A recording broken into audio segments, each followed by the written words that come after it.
أنعمت عليهم غير المغضوب عليهم ولا الضالين.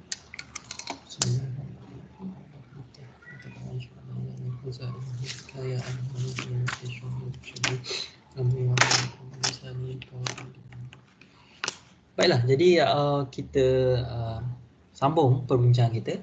Sebelum tu saya mendoakan kalian semua berada dalam keadaan sihat walafiat. Jadi kita dah masuk minggu ke minggu ke-9. Ya, minggu 9 untuk semester ni. Jadi sikit lagi sebelum semester ini berakhir, jadi saya harap kita semua terus diberikan kekuatan dan kita diberikan semangat untuk terus menuntut ilmu lah. Right? Jadi kita sambung perbincangan kita yang terhenti pada hari Khamis lepas. Jadi inilah pertemuan ketiga kita, right? Dan di mana yang kita bincangkan pada minggu lepas, untuk bahagian saya kita akan bercakap tentang pandangan sains Islam, right? Dan pada hari Khamis lepas kita terhenti di sini, kita bercakap tentang polemik bumi lepar ni. Kemudian kita menumpukan perhatian kepada sikap sesetengah kelompok yang menolak kenyataan bahawa bumi ni berbentuk bulat, right? Dan daripada soalan-soalan yang kalian kemukakan dalam exit ticket tu pun ada beberapa soalan yang bertanyakan tentang macam mana faham tentang bumi lepar ni boleh wujud, boleh muncul. Dan saya ada kongsikan beberapa video di dalam grup Telegram, dan salah satu videonya tu dia menerangkan, bukan menerangkan, dia memaparkan seorang wartawan yang melaporkan tentang gelagat kelompok bumi lepar ni lah. Dan kalau kalian belum menonton video tersebut, saya syorkan kalian semua untuk menonton video tersebut. Dia agak menarik. Kita yalah, meskipun dari satu segi kita rasa macam benda ni macam merepek je kan, tapi benda yang merepek pun untuk orang yang percaya akan benda tu, dia akan memperdewakan benda tu, dia akan mengimani benda tu seakan-akan ini sesuatu yang benar kan. Jadi semudah-mudah kita untuk memperkecilkan atau meremehkan kelompok sebegini pun, kita harus hormati dan mungkin kagumi juga kesungguhan mereka untuk mempertahankan pendirian mereka, meskipun pendirian mereka tu tidak betul, right? Semangatnya tu adalah suatu yang menarik, dan kita pun tertanya-tanya apakah yang mendorong mereka untuk begitu bersemangat mempertahankan bahawa bumi itu berbentuk lepar. Jadi saya syorkan kalian semua untuk menonton video tersebut di Telegram. Kemudian ada sebuah lagi video yang merupakan petikan daripada sebuah dokumentari berkenaan dengan sains dan Islam, di mana dalam potongan itu diceritakan bagaimana saintis Muslim terdahulu, dan saya rasa dalam kes tu mengkhusus kepada Al-Biruni, bagaimana Al-Biruni menentukan ukur lilit bumi, right? Dan bila kita tahu ukur lilit bumi itu, maka kita akan tahu saiz bumi lah. Jadi sebelum boleh dilakukan pengukuran ukur lilit bumi atau saiz bumi itu, dia mesti tahu dulu bentuk bumi itu macam mana kan. Dia samalah kalau kita macam belajar sains pun atau fizik sekalipun, sebelum kita nak menggunakan sesuatu rumus atau falsafah, kita kena tahu dulu apanya yang kita nak cari kan. Kita tak menggunakan persamaan ataupun rumus secara membabi buta kan. Jadi sama juga dalam potongan, dalam petikan dokumentari itu, dia ceritakan tentang bagaimana saintis Islam terdahulu menentukan saiz. Jadi itu mengandaikan yang sains Islam dah lebih dahulu tahu bentuk bumi itu macam mana. Okay.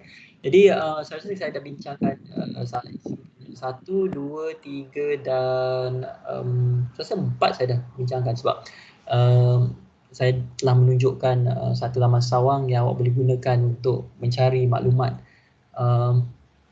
terjemahan untuk ayat Quran ni.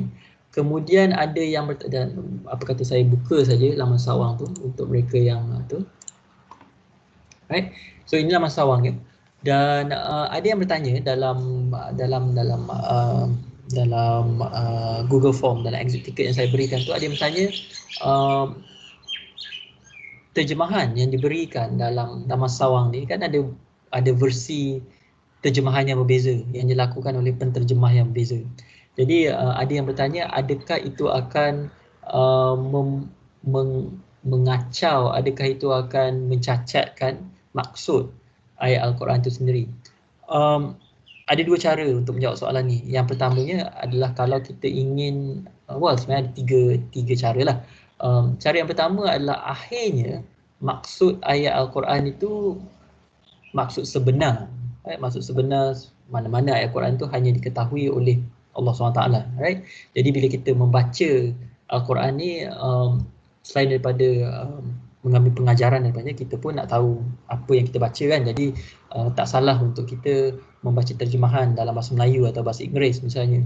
Tetapi sekiranya kita ingin betul-betul mendalami maksud ayat Al-Quran tu, maka seeloknya kita memahami dalam bahasa asalnya, iaitu bahasa Arab. Right?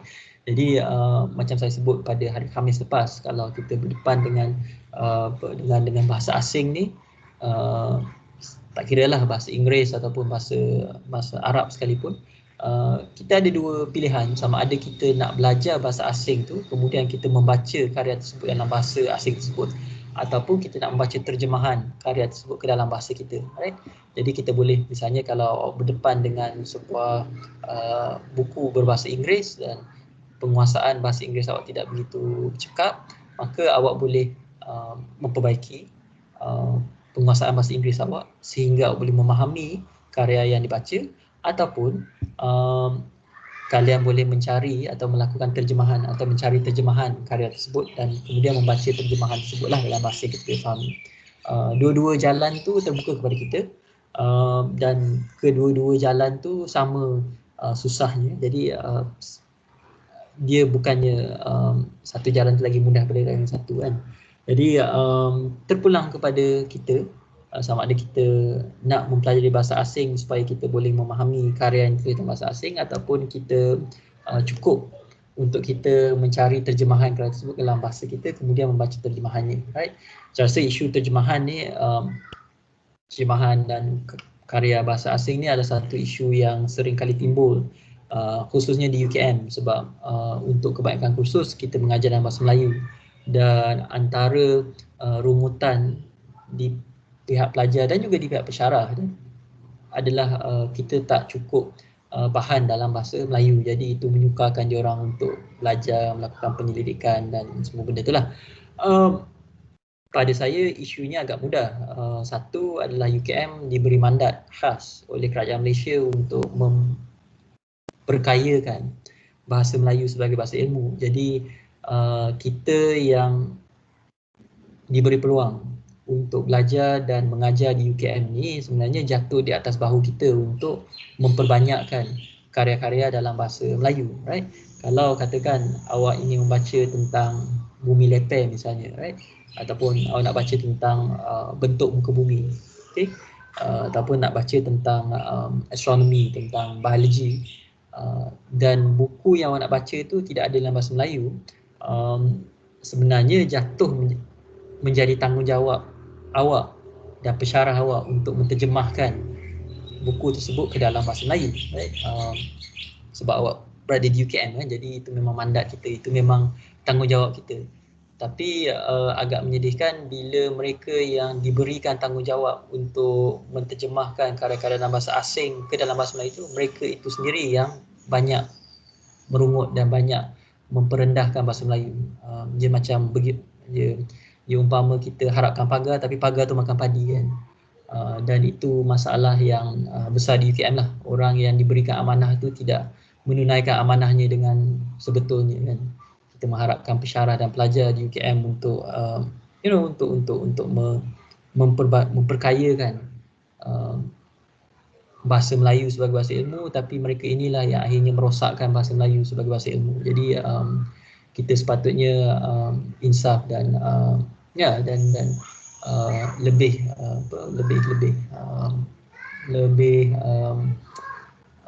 tekad lagi untuk menunaikan tanggungjawab kita, right? Kalau kita kata kita tak mahu pun, sebenarnya kita tak memilih pun untuk untuk memartabatkan bahasa Melayu sebagai ilmu, dan sepatutnya awak tak masuk ke UKM lah. Awak tak belajar UKM, patut belajar di USM, UM atau universiti lain yang tidak mengambil bahasa Melayu sebagai mandat khasnya, right? It's as simple as that. Sebaik saja kita bersetuju untuk belajar dan mengajar di UKM, maka kita sudah ada kontrak, sebenarnya kontrak untuk memartabatkan bahasa Melayu, dan sekiranya kita tidak melakukan menaikkan kontrak itu, maka dia semacam kita melanggar kontrak lah, yang kita akan dipertanggungjawabkan di akhirat kelak lah, right? Jadi so tentang terjemahan Al-Quran ni, memang kalau kita baca terjemahan yang dibuat oleh penterjemah yang beza ni memang akan berbeza-beza lah, dia punya dari segi zahirnya akan beza, tetapi tapi biasanya perbezaan itu tidaklah ketara, dan perbezaan itu tidak mencacatkan maksud ayat Al-Quran itu sendiri. Sebab itu biasanya kita tidak akan merujuk pada satu terjemahan saja, tapi kita akan membaca beberapa terjemahan dan kemudian kita akan membandingkan terjemahan tersebut. Dan kalau kita masih tak pasti, maka kita akan cari tafsir dan cuba seboleh mungkin untuk mendapatkan maksud yang tepat, yang paling tepat untuk ayat itu, right? Dan sebab mentafsir Al-Quran ini bukan seperti mentafsir persamaan matematik misalnya, kan. Kalau persamaan matematik, contohnya pembezaan ataupun persamaan matematik ataupun ayat matematik 1 + 1 sama dengan 2, kan. Itu memang jelas maksudnya apa, kan. Maksudnya kalau kita ada satu benda campur dengan satu benda lain, maka akan dapat 2, jumlah benda tu akan jadi 2, kan. Tapi bila kita bercakap tentang ayat Al-Quran, kan, terjemahan ataupun kefahamannya tidaklah bukan tidak sejelas itu, tapi hakikat maksud yang ingin disampaikan itu lebih mendalam, right? Berbanding dengan maksud yang ingin disampaikan oleh ayat matematik 1 + 1 sama dengan 2, kan. The mathematical statement 1 + 1 = 2, even though it is very clear and very precise, but it is not interesting, right? 1 + 1 dapat 2. So what, basically, kan. Tapi dalam Al-Quran misalnya, bercakap tentang diri kita, bercakap tentang alam, bercakap tentang nasib kita di dunia dan di akhirat. Semua perkara-perkara ini adalah perkara yang lebih menarik dan lebih penting untuk kita sebagai makhluk, kan. Jadi kita boleh faham kalau maksud yang terkandung, yang tersimpan dalam Al-Quran itu lebih mendalam dan memerlukan tahap keilmuan yang lebih tinggi untuk kita mentafsirkannya. Maksudnya bukan siapa saja boleh memberi tafsiran kepada ayat Al-Quran tersebut, right? Dia perlukan disiplin dan dia perlukan ilmu pengetahuan, right? Jadi awak boleh nasihat saya adalah sekiranya awak ingin meletakkan terjemahan ayat Al-Quran dalam tugasan awak, cuba bandingkan beberapa terjemahan, kemudian lihat apakah persamaan dan perbezaan di antara terjemahan tersebut, right? Jadi itulah, so ini adalah laman sawang yang boleh gunakan untuk mencari ayat Al-Quran dan juga untuk mencari terjemahan untuk ayat Al-Quran tersebut, right? Dan let's see, kita balik ke mana ke? Kita balik ke sini. Okay, dan saya rasa kita masuk kepada ayat Al-Quran tu sebab di dalam infografik tentang polemik bumi lepas ni ada dipetik 2 ayat Al-Quran, satu daripada surah Ali Imran, yang kedua daripada Al-Zumar, right? Jadi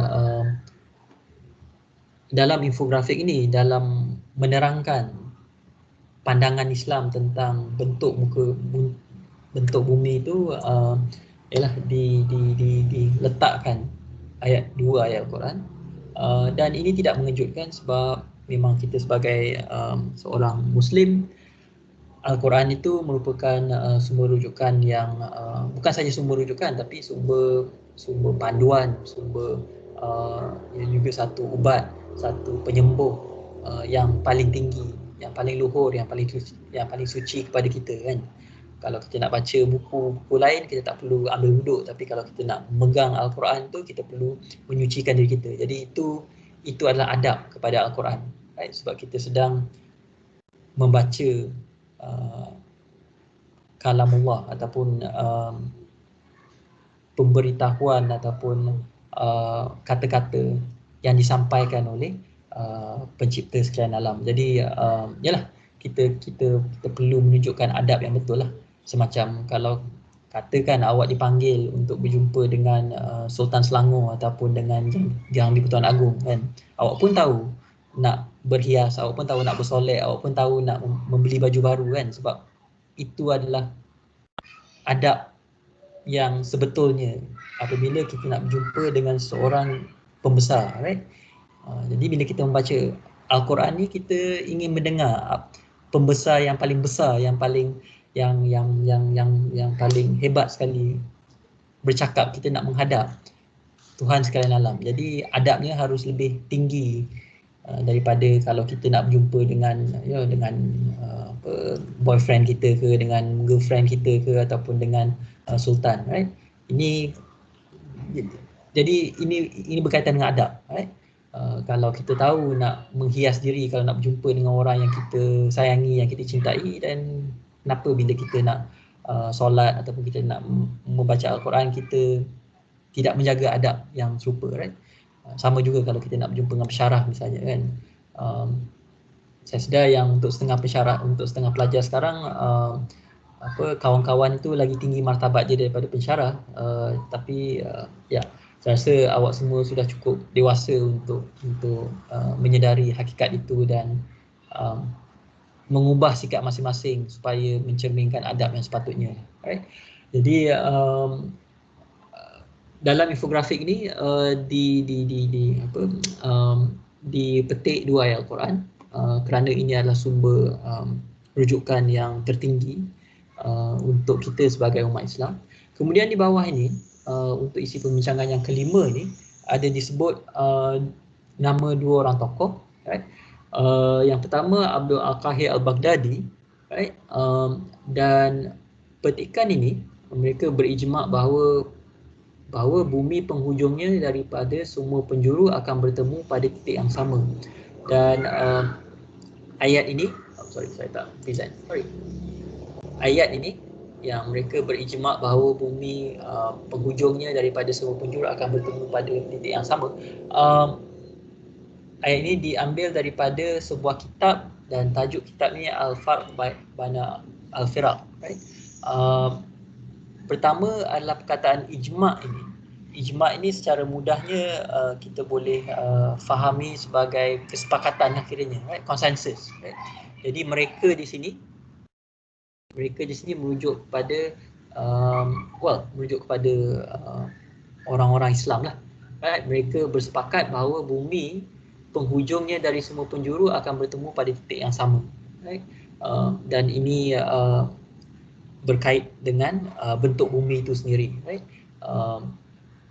Sebab kalau kita bayangkan bumi itu kalau kita bayangkan bumi yang bentuk bulat itu, kalau kita bergerak daripada permukaan bumi, mana-mana titik di permukaan bumi itu, kalau kita bergerak ke arah tengah, maka kita akan bertemu di pusat bumi, right? Kalau kita daripada arah yang lain di permukaan bumi pun, kalau kita menggerudi ke bawah, maka kita akan bertemu di pusat bumi juga. Jadi itu diambil sebagai bukti bahawa bumi ini berbentuk bulat. Kemudian kitab Al-Farq Bain Al-Firaq ini adalah sebuah kitab yang membincangkan tentang kelompok-kelompok umat Islam, right? Mungkin setengah daripada awak tahu hadis Rasulullah SAW yang mengatakan bahawa umat Islam ni terbahagi kepada 73 golongan yang berbeza, right? Tapi antara semua golongan itu cuma satu golongan saja yang akan terselamat. Dan golongan itu adalah golongan Al-Sunnah wal Jamaah, yang kita semua di Malaysia ni tergolong dalam golongan tersebut, right? Jadi dalam kitab ini Abdul Al-Qahir Al-Baghdadi menyenaraikan dan menghuraikan sifat setiap satu daripada 73 kelompok ini, right? Dan ini adalah contoh awak boleh anggap kitab ni sebagai kitab perbandingan budaya lah ya, ataupun perbandingan masyarakat, right? Dan Abdul Al-Kahir Al-Baghdadi ni daripada namanya kita tahu yang dia menetap ataupun dia tinggal di Baghdad sebab nama belakangnya Al-Baghdadi, right? Jadi kitab Al-Faraq Bain Al-Firaq ni telah pun diterjemahkan ke dalam bahasa Inggeris, dan sebenarnya awak boleh menemukan kitab ini di internet. Mari saya tunjukkan kitabnya. Kitabnya dia bukan sangat berkenaan dengan sains per se, tetapi lebih kepada pengkajian ke atas ragam dan sifat kelompok-kelompok umat Islam, right? Jadi dia lebih kepada kitab, kalau sekarang ni dia mungkin jatuh di bawah bidang perbandingan agama lah, perbandingan agama ataupun kitab sosiologi, right? Jadi saya tunjukkan kitabnya, ya.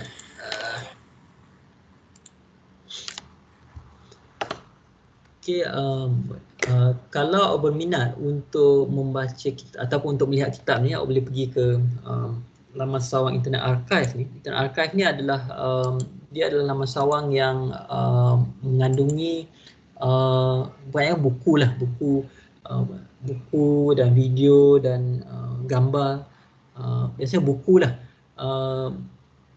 yang telah didigitalkan. Kebanyakan buku-buku ni buku lama, jadi dia tidak tertakluk kepada hak cipta semua tu, ataupun hak cipta dia memang dah luput. Jadi buku Al-Baghdadi tu boleh dijumpai di sini. So ini terjemahannya. Jadi saya besarkan kalau lihat di bahagian depannya terjemahannya, okey, dia punya tajuk dalam bahasa Arab Al-Faraq Bain Al-Firaq, right? Diterjemahkan menjadi Muslim Schisms and Sects, right? Kelompok-kelompok umat Islam, being the history of the various philosophic systems developed in Islam. Jadi ini merupakan buku yang menceritakan sejarah kelompok-kelompok dan kelompok-kelompok yang berbeza pendiriannya di dalam Islam. Dan dia ditulis oleh Abu Mansur Al-Kahir, Abu Al-Kahir Ibn Tahir Al-Baghdadi, right? Dan beliau meninggal, dan kalau lihat kat sini kan ditulis Dini died, right? Dia meninggal pada tahun 1037 Masihi, right? Jadi beliau hidup pada abad ke-7, pada abad ke-11, right? 900 tahun yang lalu, right? Dan ianya telah diterjemahkan daripada bahasa Arab ke bahasa Inggeris oleh Kate Chambers. Saya rasa dah lama ini, pada tahun 1920, right? Dan ini adalah jilid yang pertama, jadi 2 jilid untuk karya ni, dan kita lihat kandungan dia, right? So jadi kalau lihat ada pengenalan, kemudian terjemahan, kemudian ada bahagian pertama, bahagian kedua dan bahagian ketiga, right? Bab pertama menceritakan tentang pembahagian umat Islam kepada kelompok-kelompok yang beza, maknanya kelompok-kelompok yang ada di dalam di kalangan umat Islam lah.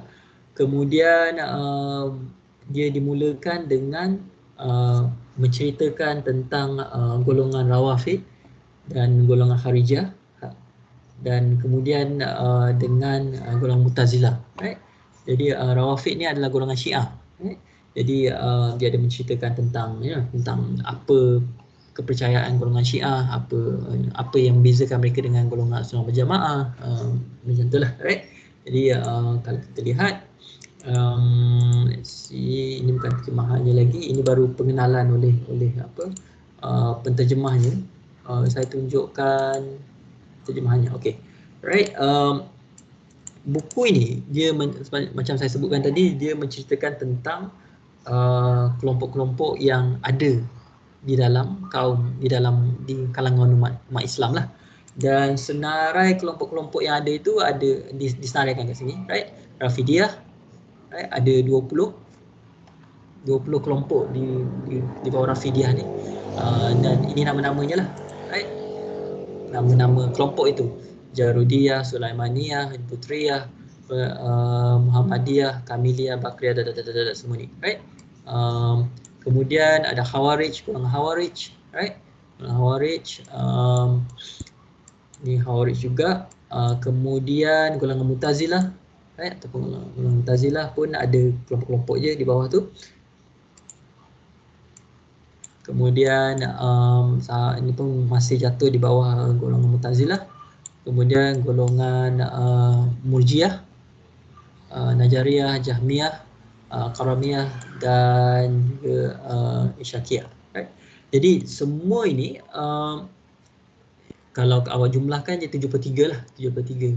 Dan ini adalah semuanya kelompok-kelompok yang ada di kalangan umat Islam. Dan kelompok ini memang dah tak ada dah, memang dah pupus dah lah.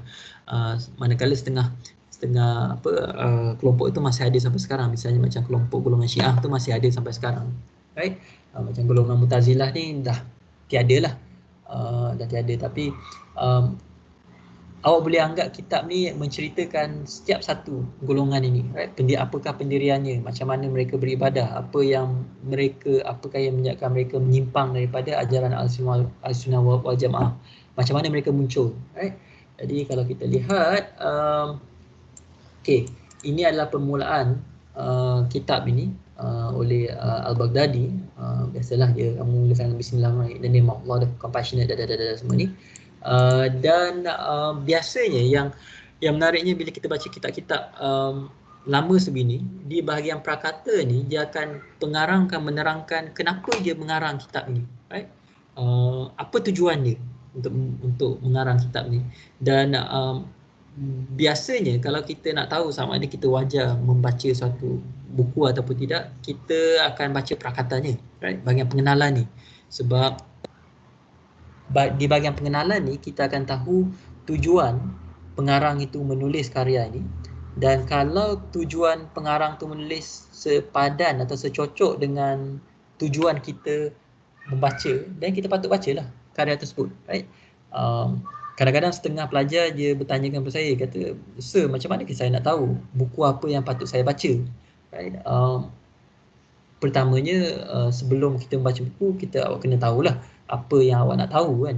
Kalau awak tak kisah apa yang awak tahu, dan tak kisahlah awak baca buku apa pun. Tapi kalau awak nak tahu tentang fizik, jangan pergi baca novel tentang cinta ataupun tentang ibu mertuaku, tentang perkahwinan misalnya, dia tak kena, right?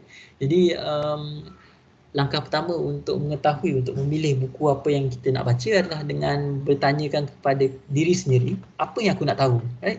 Kemudian baru kita cari buku yang kita nak, right?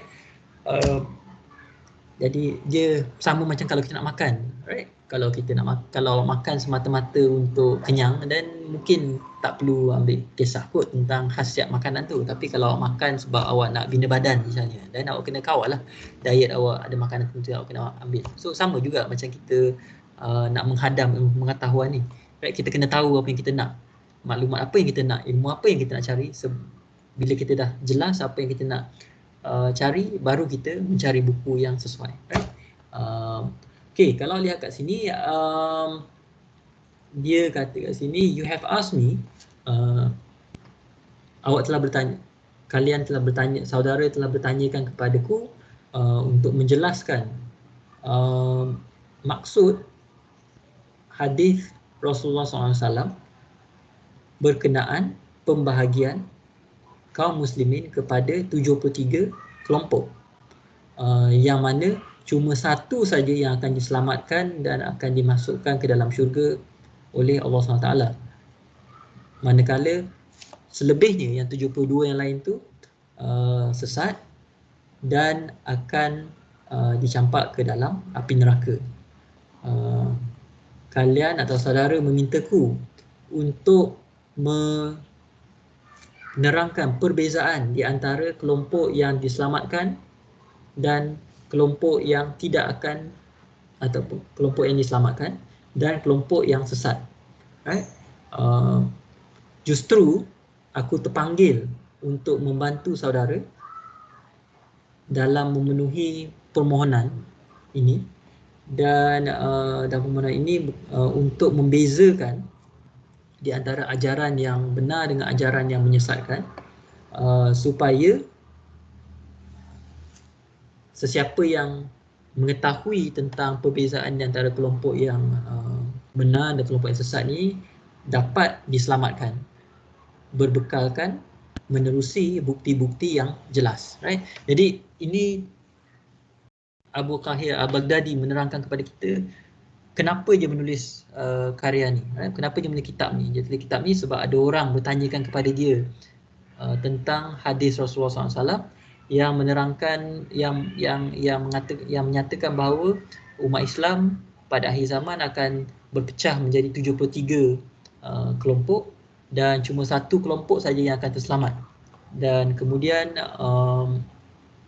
orang yang bertanyakan kepada Al-Baghdadi ni meminta beliau untuk menerangkan perbezaan di antara kelompok yang benar ni dan kelompok yang sesat ini, dan macam mana nak membezakan kelompok yang benar dan kelompok yang sesat ini supaya dia boleh memastikan bahawa dirinya tu tergolong dalam kelompok yang benar dan tidak akan berada dalam kelompok yang sesat, right? So ini tujuan.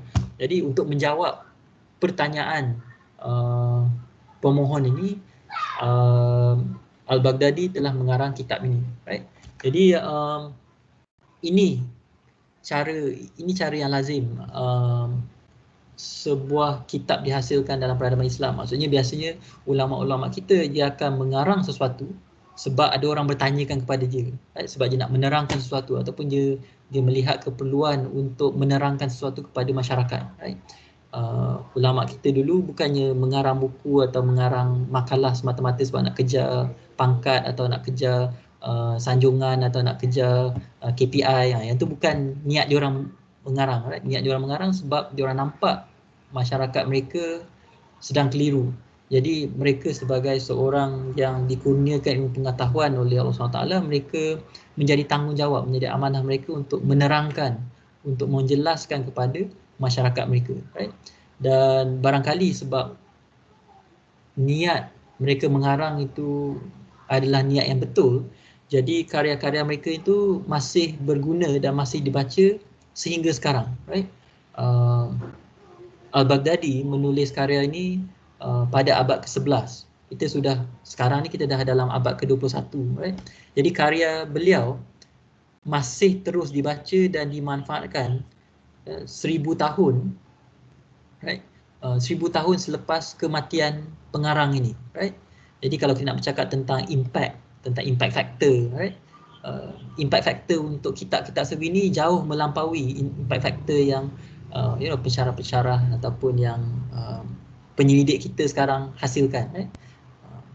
Makalah yang pensyarah atau penyelidik sekarang hasilkan ni kita tulis hari ni, besok terbit, kemudian hari lusa tu orang dah lupa dah apa yang kita tulis kan. Tapi karya-karya yang kitab-kitab sebegini, meskipun 1000 tahun selepas kematian pengarangnya, ianya masih terus dibaca, masih terus dimanfaatkan. Jadi kita boleh bayangkan betapa banyak, betapa berkatnya, betapa banyaknya ganjaran dan pahala yang dikurniakan kepada Al-Baghdadi ini. Dan ini cuma baru satu kitab yang ditulis oleh beliau. Beliau menulis banyak lagi kitab lain, right?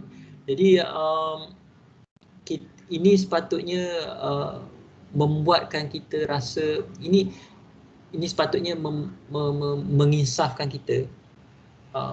Bila kita melakukan sesuatu, bila kita menulis, bila kita mengajar, bila kita menerangkan sesuatu kepada orang, niat kita melakukan tu harus betul, right? Sebab kalau niat kita tu sekadar untuk menunjuk-nunjuk ataupun niat kita tu untuk mencari kekayaan, dan ilmu tu tidak akan berkekalan, right? Tetapi sekiranya kita mengajar seseorang, kita menulis sesuatu tu dengan harapan ianya akan dapat dimanfaatkan ataupun kerana kita nak menyelesaikan satu masalah yang tulen, sebab kita nak memandaikan masyarakat, insya-Allah Tuhan akan memelihara hasil karya kita tu sampai beratus tahun di masa depan, right? Dan tidak ramai di kalangan kita sekarang yang boleh menjamin bahawa karya yang kita tulis tu akan kekal.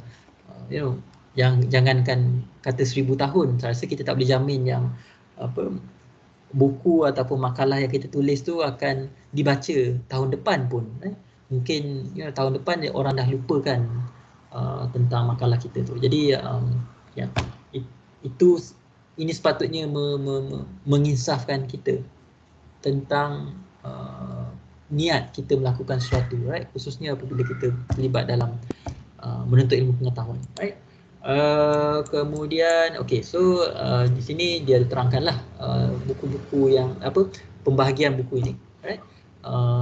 Dan saya nak tunjukkan saja, saya tunjukkan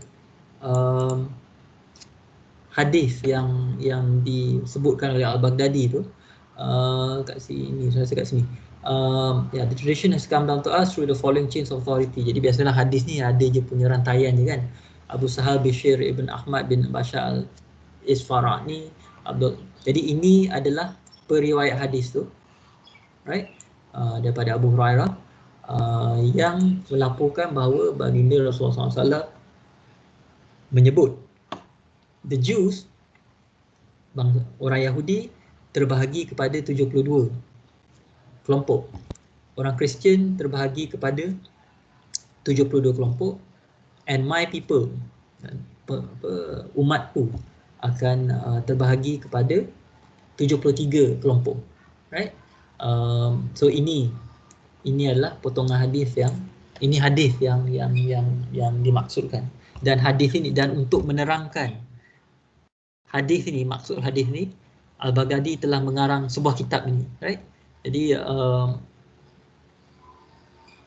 kitab ini adalah syarahan ke atas ataupun bukan tafsiran, penerangan, kupasan ke atas hadis Rasulullah ini, right? Lepas tu ada lagi, saya rasa ada lagi, verily there will happen to my people what happened to Bani Israel.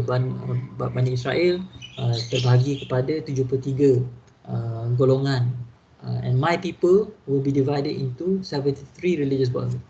Dan umatku akan terbahagi kepada 73 golongan. All of them are destined to hellfire except one. Kesemua 73 golongan ini akan memasuki neraka kecuali satu, right? Kemudian para sahabat bertanya, "Oh Prophet, wahai Rasulullah, siapakah golongan manakah yang akan terkecuali daripada api neraka?" Kemudian Rasulullah menjawab, "That to which I belong and my companions," right? Golongan yang mengikuti sunnah Rasulullah SAW dan para sahabatnya, right? Jadi ini adalah inilah hadis yang mendorong Al-Baghdadi untuk mengarang kitab ini, right? Jadi sekarang ini isunya adalah kenapa dalam infografik ni, infografik yang tadi tu, dalam infografik ni, Jakim memilih untuk memetik ayat yang terkandung dalam sebuah kitab yang menceritakan tentang fahaman kelompok-kelompok berbeza dalam Islam, right? Ini kerana dalam setiap satu kelompok dalam Islam ni, mereka bukan saja mempunyai pendirian atau kepercayaan tentang siapa itu Tuhan, tentang apa, siapa itu Rasul, tentang hari akhirat, tentang dosa dan pahala, tentang neraka dan syurga, tetapi setiap satu kelompok ini juga mempunyai kepercayaan dan pendirian tentang alam semesta ni, right? Alam semesta ni sifatnya macam mana, right? Sebab sebahagian daripada akidah kita, kita percaya, kita beriman kepada Tuhan, right? Dan untuk kita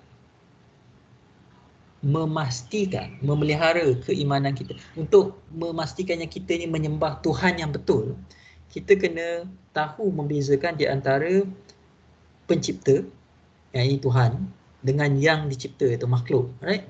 Jadi salah satu cara yang biasanya digunakan oleh ulama kita untuk menjelaskan siapa itu Tuhan adalah dengan terlebih dahulu menerangkan siapa atau siapa bukan Tuhan, right? Jadi sebab kewujudan ini ataupun semua yang ada di alam semesta ataupun apa yang ada, apa yang wujud itu terbahagi kepada pencipta, kemudian yang dicipta, right? Jadi kita sebagai makhluk, sebagai yang dicipta ni, kita wajar beriman kepada pencipta, right? Tapi kita macam mana kita nak tahu sifat pencipta ni? Salah satu caranya adalah dengan kita mengetahui sifat-sifat yang dicipta, sifat-sifat makhluk, kemudian pencipta atau Tuhan itu mestilah yang tidak sama langsung dengan makhluknya. Maksudnya kalau kita nak tahu tentang sifat Tuhan, kita mula dengan memikirkan tentang apakah sifat makhluk, so contohnya kita bila kita fikir, okey, makhluk ni dia akan lahir, kemudian dia akan mati, dia akan menyawa, kemudian dia akan mati, dan memandangkan pencipta ataupun Tuhan itu tidak sama sekali, tidak menyerupai makhluknya, maka kita boleh menyimpulkan bahawa Tuhan itu dia tidak akan mati, sebab kita sebagai yang bernyawa, kita akan mati, tapi kita makhluk, dan kita juga tahu yang makhluk, yang pencipta ni, yang Khalik ni tidak sama dengan makhluk. Jadi itu mendorong kita untuk menyimpulkan yang Tuhan atau Khalik ini tidak akan mati, jadi ataupun kita tahu kita sebagai makhluk ni kita bergantung kepada orang lain dalam kehidupan kita, kita tak boleh hidup dengan sendirinya, tapi kita juga tahu yang kita tahu yang Khalik ini, pencipta ini berbeza dengan tidak menyerupai makhluk. Jadi justru kita boleh simpulkan yang Khalik ini, Tuhan ini tidak bergantung kepada sesiapa pun, Jadi itu cara antara cara yang digunakan oleh ulama kita untuk mengupas tentang sifat Tuhan itu, sifat Khalik itu, sebab kalau nak tahu, kalau nak mengenal, nak mengetahui Tuhan atau pencipta secara direct, dia sukar, sebab kita sebagai makhluk ni kita terbatas dari segi keupayaan kita, dari segi pengetahuan kita. Jadi kita cuba mengenali dan cuba mengetahui siapa itu Tuhan dengan mengenal apa yang telah diciptakan oleh Tuhan, yang ni alam ni lah. Jadi alam ini, sekurang-kurangnya kita dalam Islam, kita tidak melihat alam ni sebagai satu benda yang patut dikeji, kita tak melihat alam ni sebagai satu benda yang boleh membentengi kita dengan Tuhan. Maksudnya dalam Islam, kita tidak berpendirian bahawa kalau aku nak jadi seorang yang warak, aku kena masuk ke hutan, aku kena elakkan daripada bergaul dengan orang lain, aku kena pergi ke gua mana-mana, pasal aku bertapa, kemudian aku akan jumpa, aku akan kenal dengan Tuhan, dalam Islam kita tidak berpendirian semikian, sebab alam ini juga boleh menjadi sebab alam ni adalah petanda, alam ni adalah petanda yang telah diciptakan oleh Tuhan, dan sekiranya dan memandangkan alam ni adalah petanda, maksudnya kita sewajarnya belajar macam mana nak membaca petanda-petanda yang ada di alam ni untuk mengenal Tuhan, Jadi adalah tidak benar bahawa dalam Islam, kalau aku nak jadi seorang yang alim, seorang yang warak ni, aku kena tinggalkan keluarga aku, tinggalkan kerja aku, tinggalkan ibu bapa aku, kemudian lari ke dalam hutan, lari ke dalam gua, lepas tu bertapa sampai ke hujung waktu. Tak, itu bukan tanda kewarakan seseorang, itu tanda pengabaian tanggungjawab kita sebagai manusia, sebab kita dihantar ke dunia ni, manusia dihantar ke dunia ni bukan sebagai hukuman right? Bukan kita dalam Islam kita percaya yang Nabi Adam alaihissalam dihantar ke dunia ini bukan sebagai denda kerana beliau memakan buah khuldi di syurga, right? Sebaliknya kalau awak baca ayat Quran yang menceritakan tentang kisah Nabi Adam ni, lama sebelum Nabi Adam makan buah khuldi di syurga tu pun Allah SWT telah memberitahu para malaikat bahawa Allah SWT ingin menjadikan menciptakan manusia untuk dihantar ke muka bumi, right? Jadi kita kena faham bahawa keberadaan kita di alam ini, keberadaan kita sebagai manusia di dunia ini bukanlah satu bentuk hukuman, right? It is not a punishment, right? Kepercayaan bahawa manusia dihantar ke bumi ini sebagai satu bentuk hukuman, itu adalah kepercayaan yang dipegang mungkin dalam agama lain, mungkin dalam agama Kristian dan Yahudi, agama Kristian barangkali, right? Tapi dalam Islam kita tak percaya kita percaya bahawa Nabi Adam dihantar ke dunia itu bukan sebagai hukuman, right? Jadi kita tak patut melihat keberadaan kita di dunia ini sebagai satu benda yang patut kita keji, yang patut kita elakkan, yang patut kita lari, right? Sebaliknya kita dihantar ke dunia untuk memakmurkannya, untuk mentadbirnya, dan itu tanggungjawab kita, itu amanah yang telah diberikan kepada kita dan kita seharusnya melakukannya dengan sebaik yang mungkin lah, right? Jadi kita kena perbetulkan pandangan setengah orang yang merasakan, oh, kalau aku nak jadi seorang Muslim yang baik, aku kena abaikan semua daya tarikan dan pujuk semua habuan dunia ni, right? Itu tidak benar, right? Sebab Rasulullah SAW sendiri pun tidak berkelakuan macam tu, right? Rasulullah SAW beliau bukan saja seorang rasul, tapi beliau juga seorang pedagang, beliau seorang bapa, beliau seorang pemimpin, right? Kalau kita baca sirah Rasulullah tu, beliau tidak melarikan diri daripada tanggungjawab beliau terhadap masyarakatnya, terhadap kaumnya, terhadap isterinya, terhadap anaknya, right? Jadi kita sebagai pengikut Rasulullah SAW juga bila kita berdepan dengan kehidupan kita yang penuh dengan pancaroba, kan, khususnya sekarang ni bila dengan wabak COVID semua ni, kan, kita terpaksa belajar dari rumah. Kemudian bila belajar di rumah ni, tahulah kita akan diminta oleh ibu bapa kita untuk buat 1001 macam benda sampai kita tak boleh fokus kepada pengajian kita. Tapi kita jangan lihat tu sebagai satu bentuk beban, right? Sebaliknya kita lihat tu semacam satu ujian kepada kita. Dan memang perjalanan menuntut ilmu itu memang perjalanan yang memang satu jalan yang dipenuhi liku-likunya. Tiada siapa yang menjanjikan bahawa jalan untuk ilmu tu akan sentiasa senang, right?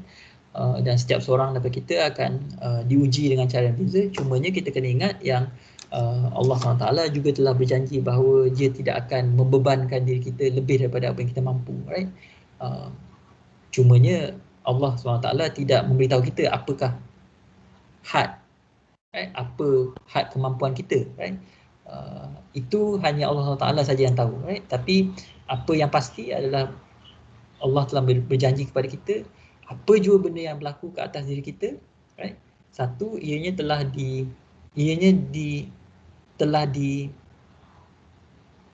ditentukan oleh Allah SWT, right? Jadi kalau ada musibah yang menimpa kita, ataupun kalau kita menempuhi kesulitan dalam kehidupan kita, kita kena sentiasa memperingatkan diri kita bahawa tanpa izin Allah benda ni tak akan berlaku. Sama ada benda tu baik atau benda tu buruk, Tapi apa jua benda yang berlaku tu, ianya berlaku atas izin Allah SWT. Right? Tak ada benda yang berlaku di luar pengetahuan dan kawalan Allah SWT. Dan sebaik saja kita sedar, dan kalau kita sedar bahawa apa jua yang berlaku kat atas diri kita tu, sama ada benda tu baik ke, benda tu buruk ke, tragedi ke ataupun kejayaan ke, kalau kita sedar yang benda itu berlaku atas izin Allah SWT, itu membuatkan kita rasa, kurang-kurangnya untuk diri saya dia membuatkan kita rasa tenteram dan tenang, sebab benda itu datang daripada Allah, daripada Tuhan, right? Daripada Allah SWT, right? Dan kedua, Allah juga telah berjanji kepada kita yang dia tidak akan membebankan kita dengan perkara yang melampaui kemampuan kita untuk memikulnya, right? Kalau kita merasakan kita tak mampu untuk beban, untuk pikul suatu perkara itu atau untuk harungi suatu perkara itu, kita kena, kita kita harus percaya dan ingat akan janji Allah sedemikianlah, right? Barangkali kita saja yang rasa kita tak mampu harunginya, tapi sebenarnya Allah tahu yang kita boleh mengharungi, right? Jadi itu perkara yang kita harus ingatlah, right? Bila kita menuntut ilmu, sebenarnya kita sebagai seorang umat Islam lah, right? Okay, sampai ke situ saja, tapi tak apa. Anyway, jadi itu yang pertama, Abdul Kahir Al-Baghdadi. Yang kedua, Syekh Al-Maraghi ini adalah, kalau awak cari maklumat tentang Syekh Al-Maraghi ini, beliau merupakan Syekhul Azhar, rektor untuk Universiti Al-Azhar pada awal abad ke-20 gitu. Dan beliau juga mengarang sebuah tafsir Al-Quran, tafsirnya tafsir Al-Maraghi, right? Dan dalam kitab tersebut ada sebut tentang bentuk bumi, right? Jadi perkara yang penting kat sini, right, yang untuk isi punya yang kelima ni, kalau awak lihat dalam peradaban Islam ni, dalam kitab-kitab yang bukan berkait dengan sains secara khusus pun ada diselitkan pengetahuan ataupun maklumat yang biasanya kita kaitkan dengan sains. Macam bila kita bercakap tentang bentuk muka bumi kan, bentuk bumi kan, itu adalah satu fakta berkaitan dengan geografi atau astronomi, right? Dan kita tak, biasanya kita tak sangka yang kita akan terjumpa akan fakta tersebut, fakta geografi atau fakta astronomi itu dalam dalam kitab yang menerangkan tentang kelompok-kelompok dalam Islam, ataupun kita tak sangka kita akan terjumpa fakta tentang astronomi dan geografi dalam tafsir Al-Quran misalnya. Jadi itu sepatutnya memberitahu kepada kita yang dalam peradaban Islam, bila kita bercakap tentang ilmu pengetahuan tu, mereka tidak membahagikan secara, mereka ada membahagikan ilmu tu kepada cabang-cabangnya, tetapi mereka tidak memisah-misahkan setiap satu cabang ilmu tu. Maksudnya seseorang misalnya Abdul Al-Kahir Al-Baghdadi ni, meskipun beliau mengarang sebuah kitab tentang kelompok-kelompok yang ada dalam peradaban di kalangan umat Islam, right? Tentang masyarakat Islam, tetapi beliau juga mempunyai pengetahuan tentang bentuk bumi, pengetahuan tentang geografi, tentang astronomi, right? Jadi cuba bayangkan seorang tokoh Islam, bukan cuba bayangkan, maknanya bila kita bercakap tentang tokoh-tokoh ilmuwan Islam yang terdahulu, mereka tidak membataskan pengetahuan mereka hanya kepada satu cabang ilmu saja. Sebaliknya, mereka memiliki pengetahuan asas yang luas tentang banyak cabang ilmu yang berbeza, dan hanya berbekalkan cabang ilmu yang meluas itulah yang membolehkan mereka untuk menulis kitab-kitab yang sebegini hebat, right? Kalau bayangkan dengan keadaan kita sekarang kan, kalau seorang pensyarah itu pensyarah dalam bidang contohnya bidang fizik, kalau kita tanya dia tentang biologi misalnya, atau kita tanya dia tentang kejuruteraan, barangkali dia pun takkan tahu kan tentang bidang tersebut. Contohnya macam ni lah, Kalau seorang pensyarah fizik kan, seorang pensyarah fizik, kalau keretanya rosak, right? Keretanya rosak, enjinnya tak boleh start, right? Tak ramai pensyarah fizik meskipun dia terlatih dalam tentang fizik dan termodinamik dan mekanik dan semua ni, tapi pengetahuannya tentang termodinamiknya, tentang termodinamik itu tidak akan membolehkannya untuk membaiki enjin keretanya, right? Meskipun enjin kereta tu dia menggunakan prinsip termodinamik, ya, right?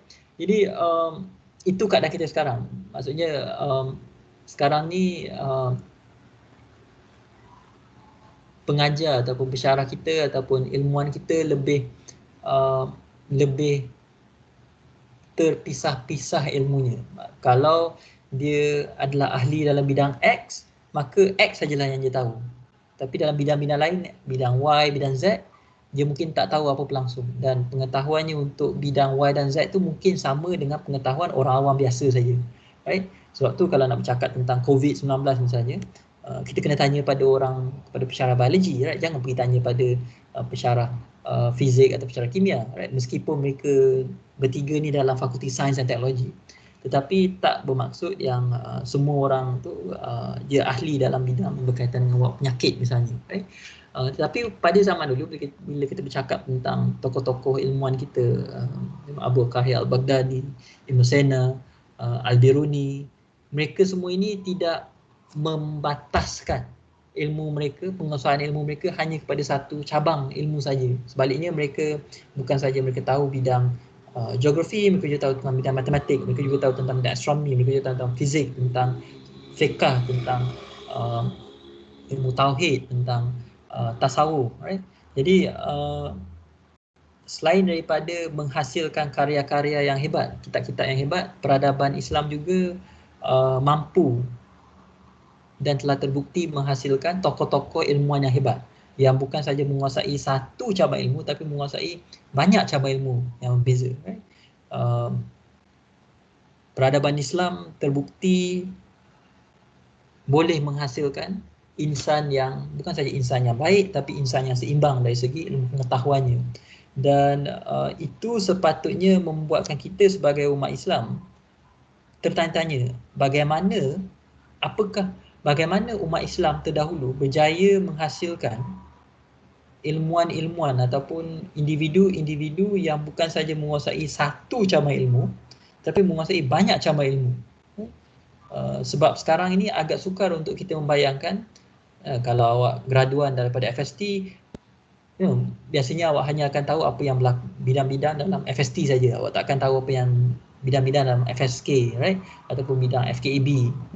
Kita sekarang ni agak sempit dari segi ilmu pengetahuan yang kita ketahui. Tetapi pada zaman dahulu peradaban Islam berjaya menghasilkan individu yang berjaya menguasai banyak cabang ilmu, dan kita harus mengkaji apakah sistem pendidikan yang diamalkan oleh orang Islam terdahulu sehingga sistem pendidikan tersebut berjaya menghasilkan individu-individu yang holistik sebegini, right? Sebab sekarang ni kita gagal melahirkan orang sedemikian. Kebanyakan graduan, kebanyakan pelajar kita sekarang ni jangankan banyak cabang ilmu, kadang-kadang cabang ilmu yang mereka pelajari sendiri itu pun mereka tak kuasai dengan bagus, kan? Jadi bila kita melihat sejarah peradaban Islam itu dan kita nampak bahawa ilmuwan Islam terdahulu berjaya menguasai banyak cabang ilmu yang berbeza,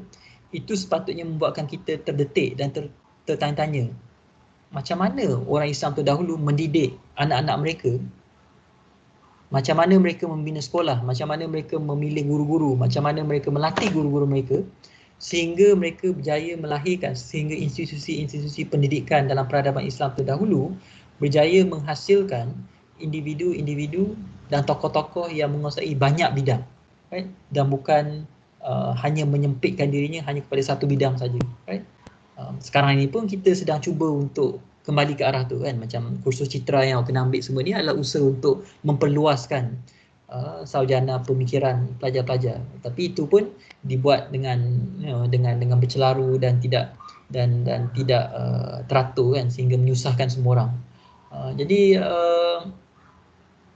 kejayaan peradaban Islam untuk menghasilkan individu yang holistik, individu yang seimbang dari segi penguasaan ilmu pengetahuannya, itu adalah satu perkara yang patut kita selidiki. Bagaimana ulama terdahulu mendidik anak-anak mereka, mendidik anak-anak murid mereka sehingga berjaya melahirkan ilmuwan-ilmuwan yang hebat. Right? So itu tentang isi pembincangan yang kelima ni lah. Right? Yang pertama, meskipun kitab-kitab ini, meskipun yang pertama adalah fakta-fakta yang biasanya kita kaitkan dengan sains, bukan saja terkandung dalam kitab-kitab berkenaan dengan sains dalam Islam, tetapi juga ada disebut dalam kitab-kitab yang berkaitan bukan dengan sains. Dan ini saya belum tunjuk lagi bagaimana fakta-fakta sains ataupun unsur-unsur sains tu, unsur-unsur tentang alam semesta itu diselitkan dalam karya-karya sastra dalam peradaban Islam. Misalnya kalau membaca puisi oleh Jalaluddin Rumi ataupun Al-Hafiz, kan, mereka ini banyak menyelitkan, mereka ini adalah mengarang karya sastra, right? Puisi. Tapi dalam puisi mereka itu ada banyak unsur-unsur yang berkaitan dengan alam semula jadi, right? Jadi sekarang ni kita bercakap tentang nak menggabungkan sains dan seni, ya, arts and science. Tapi pengadunan di antara sains dengan seni itu telah lama dilakukan oleh dalam peradaban Islam, right? Kita saja yang sekarang yang kita terlupakan benda tu dan kita cuba nak mengejar balik benda tu. Walhal benda tu telah lama dilakukan oleh nenek moyang kita, right, sebelum ini. Okey. Jadi ini tentang infografik ni. Ini adalah dua video tentang berkaitan dengan bumi data yang saya kongsikan di Telegram. Saya letakkan sini supaya mudahkan awak untuk mencarinya. Kita terusnya. Saya nak tunjukkan yang ini. Saya habiskan di sinilah. Ini adalah peta dunia, right? Boleh baca sini, Al-Biruni's World Map on Distribution of Land and Sea, right? Jadi peta dunia ini ditulis, dilukiskan pada abad ke-11, 1029 selepas Masihi oleh Al-Biruni. Nama penuhnya Abu Ar-Rayhan Muhammad Ibn Ahmad Al-Biruni, right? Sketch Map of the Distribution of Land and Sea. Dia adalah lakaran menunjukkan taburan tanah dan laut, kedudukan benua, benua dan laut. Jadi kalau lihat di sini, mari saya besarkan yang ini, open Unity tab, saya besarkan. Right. Jadi kalau lihat di sini, ini adalah yang pertamanya, bila kita melihat benda yang kita tahu tentang peta dalam peradaban Islam terdahulu adalah sekarang ni bila kita lihat peta dunia, utara itu di atas, right? Selatan di bawah, kan. Tapi untuk zaman dulu peta dalam peradaban Islam ni dia terbalik, bahagian selatan di atas dan bahagian utara di bawah, right? Sebab ialah kebanyakan empayar Islam waktu tu kan di kawasan Timur Tengah, di kawasan Asia tu. Jadi bila mereka membayangkan dunia tu, pada mereka selatan itu yang berada di depan mereka dan utara itu berada di bawah mereka, right? Lagipun pada zaman tu benua Eropah belum lagi maju, jadi kawasan tu tidak menarik pun, right? Jadi ini lautannya, right? Yang ini lautannya, dan yang ini ini adalah benua, right? Benua. Dan peta ini, bila kita nak peta ni, kita kena tahu yang dititik beratkan dalam peta ni bukanlah sangat rupa dan kedudukan setiap satu bandar yang ada pada waktu tu, tetapi kedudukan relatif satu bandar dengan bandar yang lain, right? Jadi kalau bandingkan dengan peta yang kita ada sekarang ni, actually you can see ini adalah lautan Mediterranean, right? Lautan Mediterranean kat sini. Kemudian ini adalah ini adalah semenanjung Tanah Arab, right? Ini adalah India, right? Sebab kita belajar Al-Hind, right? Alif, lam, ha, nun, dal. Right? So ini adalah India, right? Benua India. Right? Jadi ini adalah Arab, semenanjung tanah Arab. Kemudian apa lagi? Benua Afrika di sini, right? Sebab ni Al-Maghribi, so Morocco sini. Alif, lam, mim, ghain, ra, ba, right? Al-Maghribi kat sini. India di sini. Apa lagi? Dan ini adalah kepulauan Mediterranean. Ini adalah lautan Mediterranean lah kat sini. Right? Ini lautan Atlantik kat sini. Dengan lautan India di sini. Lautan Pasifik di sinilah, right? Jadi ini sebahagian daripada apa? Sebab lakaran ini sepatutnya menunjukkan taburan benua dan laut lah pada ketika itu. Right? Jadi kalau minat, boleh boleh terokai benda ni. Let's see, sketch map of the land and sea. So ini dilukis pada abad ke-11. Right? Ada ke Baghdad kat sini?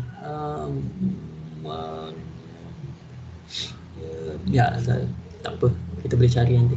Okay, jadi ini adalah contoh peta yang boleh kata peta lah, dilukis oleh Al-Biruni, right, pada abad ke-11. Dan ada banyak lagi, saya dapat Al-Biruni ada banyak tokoh-tokoh lain yang melukis peta dalam peradaban Islam. Ada satu contoh tokoh Piri Rais yang saya kongsikan dalam Telegram tu, beliau pun adalah juru peta yang terkenal dalam peradaban Islam. Dan kita kena ingat yang mereka ini melukis peta ni tanpa adanya GPS dan satelit dan semua ni. Jadi mereka melakarkan peta ni berdasarkan laporan pelayar-pelayar yang berlayar serata dunia lah, right? Dan dari situ mereka melukiskan peta ni, right? Jadi satu pencapaian yang, sebab kita kena ingat pada waktu itu Islam adalah sebuah empire, right? Antara empire yang terbesar yang ada pada ketika itu, right? Jadi mereka menjelajah ke serata pelosok dunia. Okay, jadi saya rasa itu slide si saya rasa yang itu, right? Jadi ini rumusan perkara-perkara yang kita telah bincangkan setakat ni, right? Kita kena ingat yang kita mempelajari sains ni kerana ianya dituntut oleh Islam. Maksudnya, bila kita bercakap tentang sains Islam atau sains tauhidik, kita kena sedar yang antara dorongan kita untuk mempelajari sains datang daripada agama, right? Agama itu yang menentukan sama ada kita wajar belajar sains atau kita wajar belajar perubatan. Wajar kita menjadi jurutera atau wajar kita menjadi accountant misalnya, right?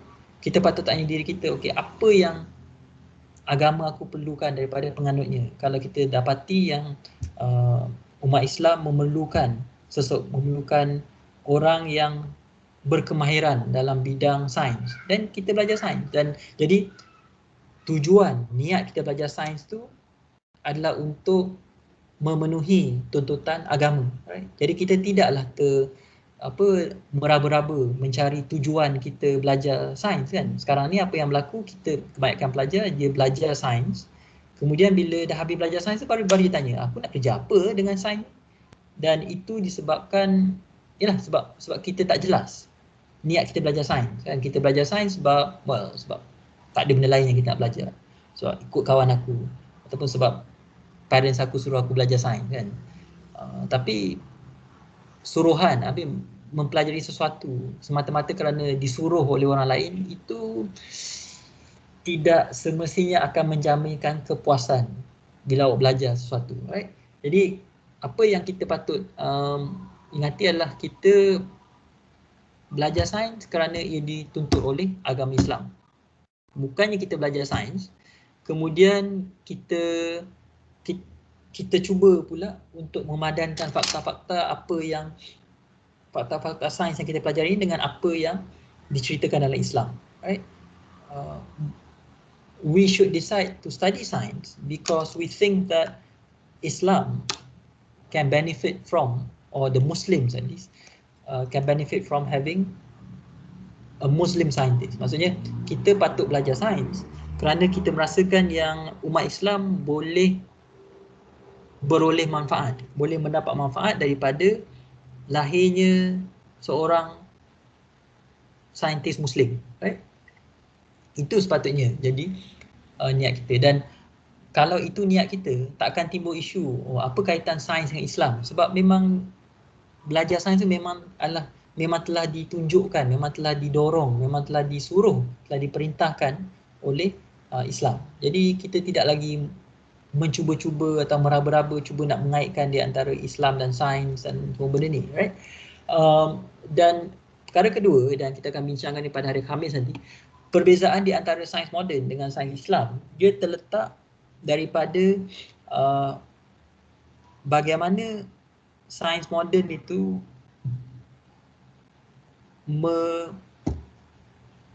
menjana teori-teorinya, right? Apa sumber-sumber ilmu pengetahuan yang diterima dalam sains moden dan apa sumber-sumber ilmu pengetahuan yang diterima dalam sains Islam, right? Macam kalau awak lihat infografik tadi tu kan, infografik tu bercakap tentang bentuk bumi, right? Tentang fakta geografi dan fakta astronomi, tetapi dalam huraian itu ada dimasukkan ayat Al-Quran, ada dimasukkan kata-kata daripada kitab yang tulis oleh ulama-ulama kita, right?